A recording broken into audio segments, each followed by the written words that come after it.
congruency conditions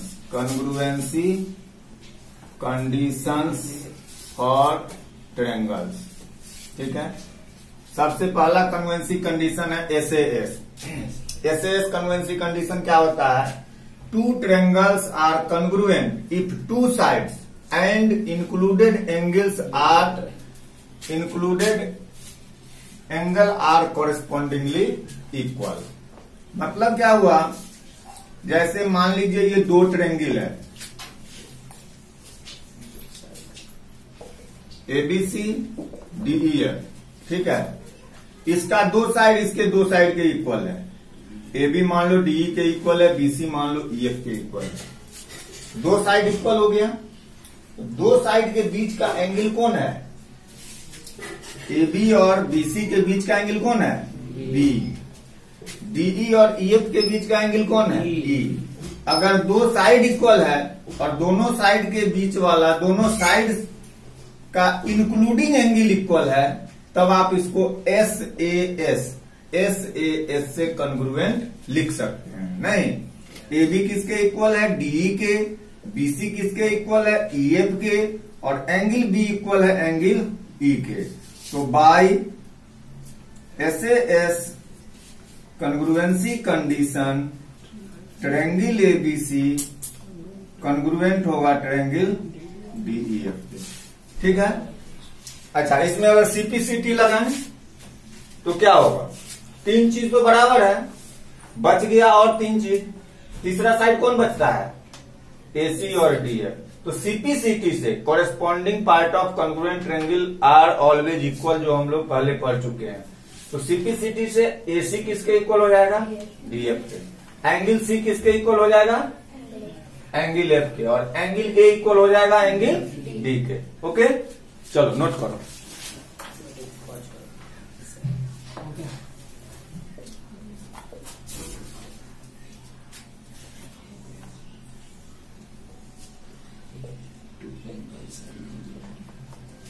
चलिए, second है ASA कन्वेंसी condition, है ना। एएसए है two triangles are congruent if their two angles are equal, if their two angles are equal and one sides are equal. और one side जो होना चाहिए वो इंक्लूडिंग साइड ऑफ एंगल होना चाहिए। बात समझ में आया? मान लो let us suppose angle A equal to angle D है, angle B equal to angle E है। ठीक है, ए डी के इक्वल है, बी ई के इक्वल है। अब एंगल का इंक्लूडिंग साइड कौन है? ए बी। ए और बी एंगल का including side A B, D और ई का इंक्लूडिंग साइड डी ई। तो एएसए कन्वेंसी कंडीशन लगाने के लिए जो दो एंगल इक्वल होगा उसी का इंक्लूडिंग साइड इक्वल होगा, तब आप लगाइएगा एएसए। यानी एंगल ए डी के इक्वल, एंगल बी ई के इक्वल और ए बी अगर डी के इक्वल है तो बाय एएसए कन्ग्रुएंसी कंडीशन क्या हो जाएगा? Triangle ABC congruent to triangle DEF. ठीक है। तो अब सीपीसीटी से अब क्या लिख सकते हैं? Angle C equal to angle F, BC equal to EF और AC equal to DF. Clear? Note करो। थर्ड है एएएस कन्वेंसी कंडीशन। एएएस का क्या मीनिंग हुआ? कि दो एंगल बराबर होना चाहिए, जैसे ए डी के बराबर, एंगल बी एंगल सी के इक्वल। ठीक है। और कोई अदर साइड इंक्लूडिंग साइड आवश्यक नहीं है। अगर एंगल का इंक्लूडिंग साइड बराबर होता तो क्या लगता? एएसए। यहां पे ए एंगल डी के इक्वल, बी एंगल ई के इक्वल, इंक्लूडिंग साइड के अलावे कोई दूसरा साइड इक्वल हो, जैसे बीसी और ईएफ इक्वल हो। बीसी अगर ईएफ के इक्वल हो तो ये इंक्लूडिंग साइड नहीं होगा। तो दो एंगल इक्वल और any side equal except including side. ठीक है।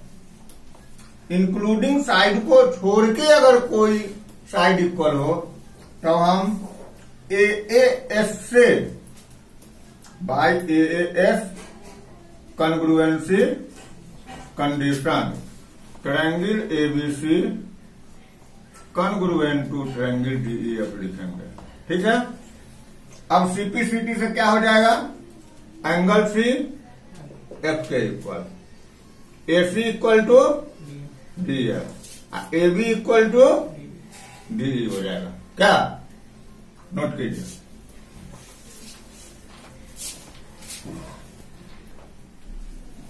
फोर्थ है SSS कॉन्ग्रुएंसी कंडीशन। ठीक है। Two triangles are congruent if they are all the three sides are correspondingly equal। ABC triangle का साइड और PQR ट्रायंगल का side अगर कॉरेस्पॉन्डिंगली इक्वल होगा तो ये दोनों क्या हो जाएगा, कॉन्ग्रुएंट हो जाएगा। मान लीजिए आपको दे दिया AB equal to PR, AB equal to PR। ठीक है। BC इक्वल टू QP और AC इक्वल टू QR। कैसे भी आ सकता है क्वेश्चन में। क्या लिखिएगा, तीनों साइड बराबर है। AB किसके इक्वल है, PR के। BC किसके इक्वल है, QP के। और AC किसके इक्वल है, QR के। तो by SSS congruency condition triangle ABC congruent to, अगर आप PQR लिख देते हैं तो गलत हो जाएगा। ठीक है। अब यहां देखिए, यहां ध्यान दीजिए, ए का कॉरेस्पॉन्डिंग कौन होगा, ए का कॉरेस्पॉन्डिंग एंगल, ए का कॉरेस्पॉन्डिंग वर्टेक्स, ए का कॉरेस्पॉन्डिंग वर्टेक्स इस ट्रायंगल में कौन होगा, कैसे पता कीजिएगा। तो ए किसका अपोजिट एंगल है, BC का। यहां देखेंगे BC किसके इक्वल है, PQ के। ठीक है। तो BC का अपोजिट A है। ठीक है। और BC PQ का के इक्वल है। बात को ध्यान से समझिए, BC PQ के इक्वल है तो BC का अपोजिट और PQ का अपोजिट वर्टेक्स और एंगल कॉरेस्पॉन्डिंग होगा, यानी A का कॉरेस्पॉन्डिंग R होगा। क्लियर है। ठीक है। दूसरा है वर्टेक्स आपका B किसके अपोजिट में है, AC। तो AC का इक्वल कौन है यहां पे, QR। तो AC QR इक्वल है तो AC का अपोजिट B और QR का अपोजिट P, ये कॉरेस्पॉन्डेंस होगा, यानी B का कॉरेस्पॉन्डेंस P होगा। और दो मिल गया तो तीसरा तो ऑटोमेटिकली होगा, है ना, RPQ। आप मिला भी सकते हैं। C का अपोजिट कौन है, AB, और AB किसके इक्वल है, PR के। तो AB PR के इक्वल है तो AB का अपोजिट C और PR का अपोजिट Q, C का कॉरेस्पॉन्डिंग Q। ऐसे ट्रायंगल लिखा जाता है। समझ में आया तुमको? चलो नोट करो। फिफ्थ है और लास्ट है RHS कन्वेंसी कंडीशन। ये राइट एंगल ट्रायंगल के लिए, R से राइट एंगल, S से हाइपोटेनस, S से साइड है। दो राइट एंगल ट्रायंगल कॉन्ग्रुएंट होगा कब, जब उसका हाइपोटेनस इक्वल हो। ठीक है। जब उसका हाइपोटेनस इक्वल हो। राइट एंगल ट्रायंगल है तो दोनों में एक एक एंगल 90 डिग्री होगा, तो ये तो बेटा इक्वल है क्या। उसके अलावा क्या इक्वल होना चाहिए, हाइपोटेनस। दोनों साइड में से कोई एक कॉरेस्पॉन्डिंग साइड इक्वल हो जाए। जैसे मान लो दे दिया BC इक्वल EF, तो राइट एंगल बराबर हाइपोटेनस बराबर वन साइड बराबर, तो RHS से दोनों कॉन्ग्रुएंट हो जाएगा। ठीक है। Angle B equal to angle E 90 degree, मतलब क्या, दोनों राइट एंगल ट्रायंगल है। हाइपोटेनस एसी और डीएफ बराबर हुआ, ठीक है, और बीसी और ईएफ बराबर हो गया। तो by RHS congruency condition triangle ABC congruent to triangle DEF हो जाएगा। क्लियर? हाँ, अब कौन सा कॉरेस्पॉन्डिंग साइड बच गया? A B. तो ए बी किसके इक्वल होगा? डी के। एंगल ए किसके इक्वल होगा? डी के। एंगल सी किसके इक्वल होगा? एफ के। क्लियर है? हाँ? तो 5 कन्वेंसी कंडीशन हम लोग पढ़े, ठीक है। नए सिलेबस के अनुसार आपको 2 का प्रूफ पढ़ना है, SSS side side side congruency condition, और दूसरा RHS right angle hypotenuse side congruency condition. इस 2 का प्रूफ पढ़ना है, ठीक है।